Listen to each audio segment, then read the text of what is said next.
feel the blood creeping up from the heathens. Got will, got fight, got pride, got reason. If they wanna go eat, then you know I'm gon' feed them. If you're coming for me, hope you're ready for a demon. I got eyes in the back of my head, I'm seeing. Take me for granted and you know I'm leaving. I'ma take what's mine with the webs I'm weaving. I could take this crowd from seeing to believing. Got a taste for back. You can always take the clip out.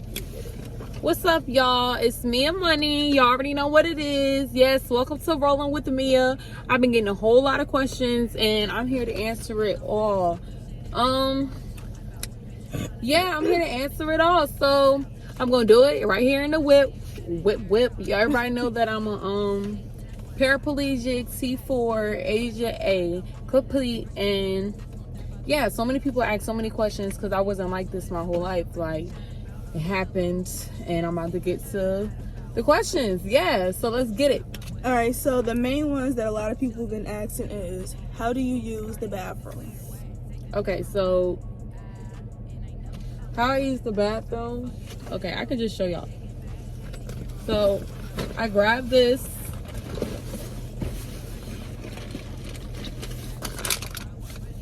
And I put my gloves on and I gotta stick it in me. Self-catheterized. It's called a catheter, yeah. So that's how I use the bathroom. The other bathroom, I like stick something called a suppository in me and I just number 2. But other than that, that's how I use the bathroom. Do you recommend self-catheters to everybody? I don't recommend none of this shit. So hell no. Like, I'm gonna say, you know, that shit most likely, if you have some filling down there, that shit might hurt because it gotta go right in your pee hole and has to hit your bladder. yeah, So that shit. and it takes skills. I be looking like, bitch, how the fuck? That shit, yeah, for the birds. Okay, another thing is they want to know about your dating life. My dating life, let me tell y'all, niggas switched on me because they thought my poom poom didn't work. Like, yeah, niggas switched on me. The ones that like started coming, I did start dating a little bit. It's just, you know, I know what I want now. So if a nigga not giving me what I really want, I know what I know what I need in a man. So therefore, is either you're gonna give me that or you're not. And if not, you're gonna go out the door because I know my worth. I've been through too much to be playing around with any nigga.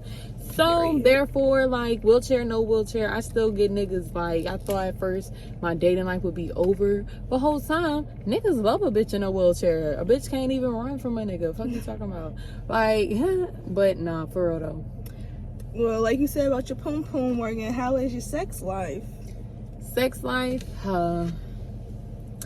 everybody always want to know about the sex life. Is it still working? Can you feel it? What's going on? Okay, the sex life, I can feel it. If it's whack, I can't feel it. I'm gonna tell you that now. If it's whack, I cannot feel it. If it's whack, you don't count it as a body, period.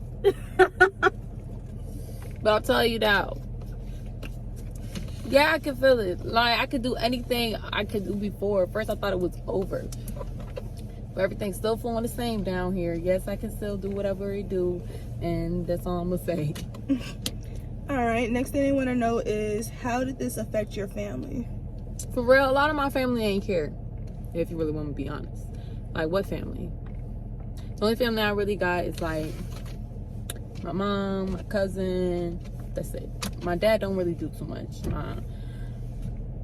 He try to be there, you know, he try to stuff, but my mom is my source. My mom is my everything. Zoomer. My mom is the only person that does anything for me, make sure I'm straight. No matter how she's feeling, no matter how hard it is, she's going to help. Like, she was the one hurt the most about this situation. She was screaming, crying when I told her that I cannot walk. And I felt so bad because I put her in this position. So I love Zoomer. And now, main question is, everybody wants to know, how did you become paralyzed? okay, y'all, so this is a story time. One day, okay, I used to be a dancer, so I was traveling dancing. You know how that go. I was the main driver because the person I was with, she always was drinking and always getting super tired driving. So I was driving to Baltimore, I'm driving to DC, I'm driving to 757. If you're from Virginia, 757 is like Virginia Beach, Norfolk, that area. So I'm driving around Portsmouth, all that stuff, back and forth to Richmond every night. I'm not staying out there. I'm going back and forth every night. And doing that, I was just so tired. My body was so tired. And I told her that night, I said, I cannot drive home. If we go out there, I need you to drive home. And over something petty, I'm not gonna go too deep, but over something petty, she left me and I had to drive home myself. And I was just too tired. I pulled over, went to sleep for about, Layla. I'm like, I couldn't tell with the mask, girl. I cannot tell with the mask. I was like, this is weird. I'm like, what is this like, Layla? I'm like, bro, I cannot tell with that mask. But I'm like, I'm doing good, man. It's nice seeing you too, for real. You too. Keep doing your thing. What am I saying? She left me. I went to sleep for like 4 hours, and then I woke back up. It was like, I went to sleep around, I left around 8, 9. I didn't even dance that night because I was like, she left me, so I might as well go home now. We were staying in a hotel room, we were homeless, so I had to make sure I go back home to get my mom money for the hotel room, and she had to use my card for reasons, you feel me? And I had to get home. So my mind thinking go home, go to the hotel, So I woke back up because I kept hearing noises and stuff where I was parked at, and I was really scared for real. I'm not even gonna lie. But I ain't scared of nothing, so I'm like, let me just get up and leave. You feel me? So boom, I'm driving, and I'm thinking I'm up. I ain't even smoked or nothing. I'm just thinking I'm up. I'm asleep, doze off, wake back up. I jerk the wheel, and next thing you know, it just starts spinning. Everything just starts spinning, bro. Cause I jerked it so hard, and it was raining. And next thing you know, I guess I flew through the window. I woke up in the woods. I'm thinking I'm waking up in the hotel room. But the whole time, I'm waking up in the woods. And I tried to get up, but I couldn't. I couldn't even move, from right below my chest. I'm a T4, so that's right below my chest, a little bit my chest, you feel me?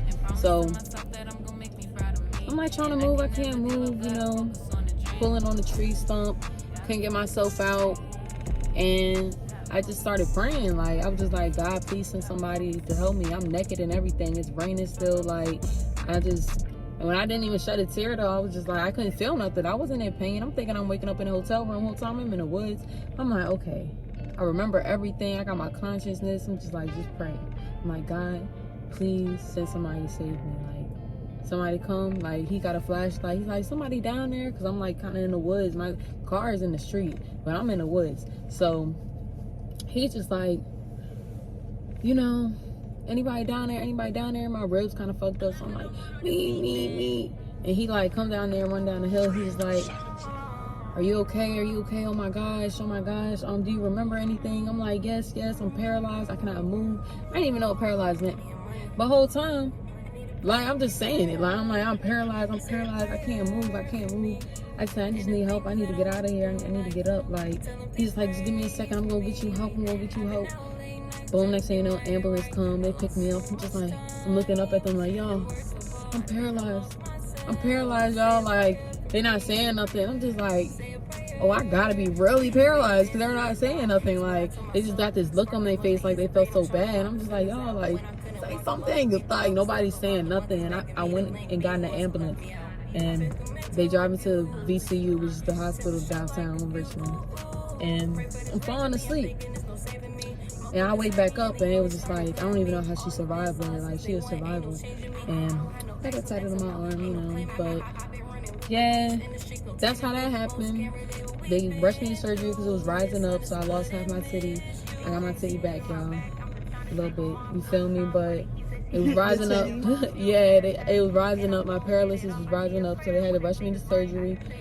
And yeah, before that though, my mom came in that and she was laughing a little bit, so what happened? You got a broken leg? I'm like, no, I'm paralyzed. She walked straight back out screaming. She was like, no. I was just dang, I felt so bad because I did not mean to hurt her like that. And then that's when they rushed me, came in there, we need to rush you to surgery. It's rising up. So they rushed me to surgery. I woke back up, and they put screws in my back, and when I woke up, he just looked me in my face and was like, "You're never gonna walk again." And I was just like, "You cap, like, you lying." And he was like, I'm like, "You lying?" He's like, "No, I'm telling you now, you're never gonna walk again." But you know, I'm not hearing that. So I started going hard in therapy. Like, I was really going hard, and I lost faith because I wasn't seeing results. But you know, I'm still not giving up. That's all that matters. I know I'm gonna walk again. I just know when it's time, it's gonna happen. Like I feel like I got the mind, I got the mental, I got the strength for it. Like, I've been through too much to just say I'm never gonna walk again. Like, you know, I'm going to walk again. Even if I don't, even if it take a long time, I'm gonna adjust to whatever uncomfortable situation I'm in, because I've been in enough uncomfortable situations. Like, but that's how I became paralyzed. And Yeah. how do you think you, well, of course you are affected by it, but then what about, like, how did it affect you? It affected me because, like, it kind of showed me who really loved me. Like, it kind of showed me who really down for me. Like, it let me know who really down for me, though. It let me know, like people don't love you like they say they do.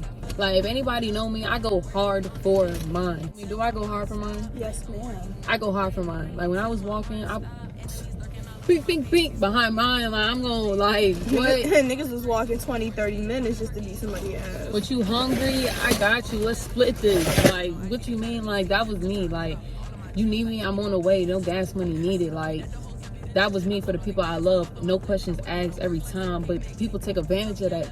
And I had to learn that. Like, people always gonna act like they need something. Like, why do you always need something? Me, I don't ask for nothing. So that was the hardest thing about the situation. Like, I had to learn how to open my mouth and ask for things, but I learned how rude people is and how mean people really is, because now I can't do as much as I used to for y'all. Y'all, like, act weird to me because I'm in a chair, or because I'm in the chair, y'all don't want to be around me. And it kind of put me in a deep depression for months. Like, I wasn't leaving, I wasn't getting up, I wasn't doing nothing. I was just sad. Even when I got my car, I was just sad, crying every day. I would tell my mom, like, straight up, the only reason I'm alive is because of you. I would have been killed myself. Like, but that was the depression talking, like, real shit. Like, that was only the depression talking. When I got my, like, mind together, it was a game changer. But it just was hard because I had to learn, like, people just don't love you. Even family, people don't love you like they say they do. People wouldn't do the things you do, and I don't expect them to. And I had to learn that.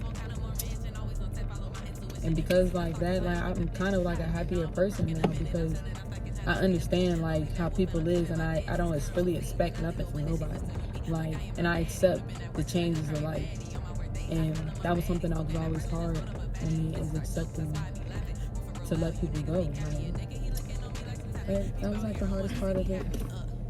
I must say, I can definitely testify to this kind of being like a blessing, because you definitely learned a lot of patience, and it definitely got toxic people away from you. Yes. It revealed a lot of shit. Yes. But the patience is something that you really did need, because it helps you advance in your music, for real. It is. Like, you take it more seriously than you have in the past couple of years. And that's my story, y'all. Those are the main questions that I get asked. And yeah, this is my first question and answers. Like and subscribe. I hope y'all enjoy it. You feel me? I try to go into much detail and be as much, like, you'll get more story time, but you know. I have plenty more stories. I've been through hella stuff, so y'all will be getting story times pretty soon, because, you know, I've been through it all. Like, definitely literally. Comment down in the comment section and just let people know, like, what you want to see. Cause ask more questions. Like, there's nothing too far, too small. Just ask questions, and you'll either get an answer or you don't. And we out. Thanks, guys. Back